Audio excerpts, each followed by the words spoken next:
Hey guys, so I wanted to touch base with you. It's Monday, July 30th. Here's my nighttime edition. I wanted to get it while still a little bit of daylight behind me. Um, First of all, I'm safe for the night. So met some. The story is just crazy. I can't even begin to tell you.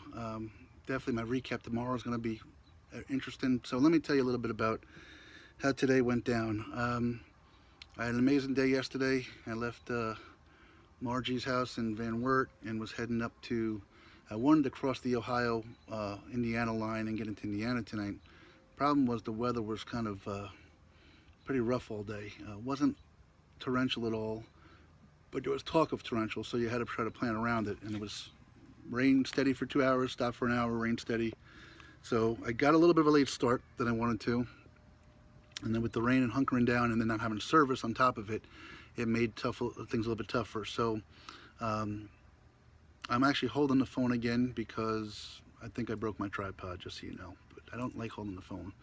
I can't talk with both hands that way. So anyway, and I'm not Italian. I always think I'm Italian because I always talk with my hands. But anyway, so I made my way into a town called Convoy, Ohio, this evening.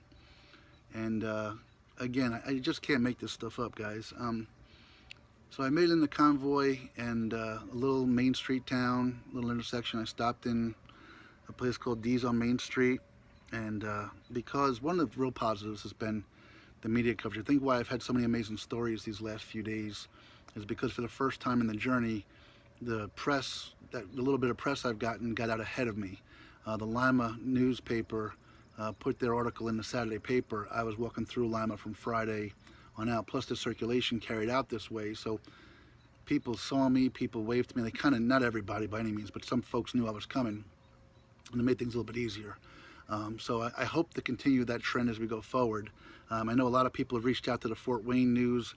Tonight, Chris, who I'm staying with, got home. He called up some news hotline. He had me on the phone with a woman in 10 minutes, asked him to send my information over. Um, hopefully something breaks with that. So, still heading to Fort Wayne tomorrow. Got to get a little bit of an earlier start to kind of get there and make up for some lost mileage today. But I didn't quite make the distance I wanted to. But in hindsight, I'm very, very glad because I want to be safe for one. I don't want to walk in the dark for two. But anyway, I got in the convoy and I stopped at this D's on Main Street restaurant. Some people knew of me already and welcomed me. We took a few pictures. I think I blasted. I had no service for the longest time. So if you got kind of blasted with a bunch of pictures or posts at one time, that's why, guys. It wasn't.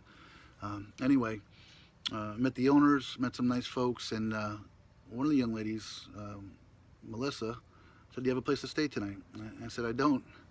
And and she said, "Well, you're welcome to stay with us." And I said, "Well, I certainly appreciate that." And wow, what a peace of mind that like by 5 o'clock at night, I kind of already had known where I was going. And I think she said, "I just have to let my husband know." And I said, "Well, check with him. I don't want to be intruding or anything like that." And she goes, "I'll just call and let him know." So he's a football coach. Convoy's high school, which I took some video of, not high school, Convoy school. They're small enough that first grade through 12th grade all goes to the same school. So when you talk about that in terms of the scholastics, that's even kind of more impressive. But so Chris is a football coach, and I said, "Well, it might be nice for me to just take a walk over and see the practice." Well, Chris was on his way to practice, came in, met me for a brief moment. No problem, bud. Don't worry about it. I went over to practice. I kind of shared some videos with you guys of that earlier, and it was very neat. And then if you notice in the video, at one point I focused on a few guys doing some drills. There's a really large, very well-built gentleman in that video, and that's Corey. Corey actually retired from the NFL. Um, and I mean, you talk about some good stories. I want to share this more tomorrow. But you always hear about the bad story. You don't always hear about bad stories, but Corey is a retired NFL player. Came back to his hometown. Nobody would fault him if he, made his money and stayed and still to do good things with people, but stayed around where he played. But he came back to his hometown. He's coaching the high school team. Um, he got introduced to me, was nothing but polite to me. I told him about the journey. Hope he follows. I really do. Corey, thank you for your time. But I mean, who would have thought that on my journey I'm going to walk into a retired NFL player and his co-coach over here? So, that was just kind of neat. And then another interesting, along with so Michelle's somebody I met tonight, and Michelle, I ask people random questions all the time. One of them I always ask is, "What's your favorite movie?" And Michelle's been big into sports, and she was awesome. And I said, "What's your favorite?" So I asked her, and this is something I talked about earlier. Was this? I might have talked about this and being redundant. I apologize about the Vision Quest movie. So she's going to get back to me how she feels about that. Uh, but Chris came in after practice and he's sitting down talking with me for quite a while, asking about the journey. I'm telling him about it, and I was sharing with him that one of my concerns is how am I going to get across the West. Um, the challenge with the West is what people are telling me, and I asked him to confirm or deny or let me know what he knew, because he's traveled quite a bit. And there are spots out there. Not only you got to deal with mountains, but there's 40, 50-mile gaps between. And I've talked about this several times. I just don't know what game plan to have yet. So I asked him his suggestion. Well, Chris calls up his Aunt Glenda, 82 years old, world traveler, Egypt, safaris all over the place. And like, "Hey, Aunt Glenda, you want to watch a baseball game tonight?" One of the neat stories is on her bucket list is she's been to, I think, every stadium but 6 of them so far. So she still has 6 to get to. But he's like, "Aunt Glenda, I got a guy here. He'd love to get your input. Can you bring your map over?" Aunt Glenda was here in 10 minutes. 82 years old, spry, talking to me, and gave me some very sound advice. So the latest update, I think, after I leave Chicago at the end of next week, head on down to St. Louis, is I'm going to try to get to Route 54. To those of you that know the area, I don't. 54 kind of will come through and have hopefully some population through Missouri, probably come in above Joplin, which I want to get to. And after I get through 54, it kind of gets into, I don't know what if picture zooms in and out like that. I don't know what I'm doing, why it's happening. Anyway, I apologize. But I'm going to hit National Road 40, which Harry Brady back in PA had suggested. And I think that's going to take me out as far as I can go. And what I come to find is that no matter what way I go, it's kind of inevitable that I'm going to be facing these big gaps. So I'm still got to work on a plan with that. I'd love for you guys, if you had anything, to come back and let me know what your game plan or suggestion might be. Maybe if I can rearrange or prearrange some stops along the way and maybe get a ride. Because again, my journey is about meeting people and humanity. It's not about living off the land for 3 days eating lizards in Arizona and New Mexico.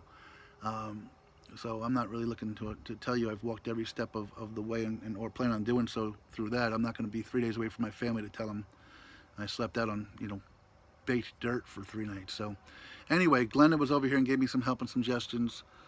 Chris is inside now. I'm going to go hang out with him. My Phillies are on TV against the Red Sox, 1-1. We had a 1-0 lead and blew that. But so it's a good night, guys. I'm in Convoy, Ohio, and I'm meeting people that I couldn't have ever met before this journey. I've talked to my kids. They're supportive still. I just can't explain it. So thanks for following. Thanks for listening. Tomorrow I plan on heading up into Fort Wayne. There's people saying, "Hey, be careful." That's all. Just be careful. And that's any place in America these days. And I understand maybe that's why people aren't as willing to open the door to me and things like that. But that's what I want to address. So, but there were some other things Chris and I talked about that I thought were very poignant as a what's the word I'm looking for? A commentary on our country. Nothing too profound, but still worth listening to. I haven't had a lot of time to speak with his wife as she's still working. Here's what's really neat though, in his town, kind of everybody goes, she's actually a teacher, but she's working up at the bar. It's the summertime, they're not working. What the heck? Chris also is a teacher up in Fort Wayne. So, you're talking about people that just have a work ethic, want to help, want to care. Teachers are very, I don't know what to say about teachers. There's love, there's passion. They see some things that has to tear them apart. Like I said, I don't know that I could see it, and the way I wear my emotions on my sleeve and take things home with me, I don't know that I could teach, and certainly not in the inner city like Chris is, and dealing with some of the, I don't know the term I'm looking for. I don't say negligence, but indifference that parents even show towards being involved in their kids' schooling and so forth. But anyway, so going to wrap it up here quickly. It's the It's just a good night. Stay tuned for the YouTubes tomorrow, and I'll try to give a recap of tonight and kind of go from there. All right. So I love you guys. I didn't talk to Grace tonight. Grace, if you're awake and you want to call me or text me, please do. Kira and Landon, I love you guys so much. Thanks for just being so happy when I talk to you guys and let me know everything's okay and that you got my back on this. I love you guys so much, and I miss you, and I can't wait to get back to you all. All right? Thanks, guys. Take care now.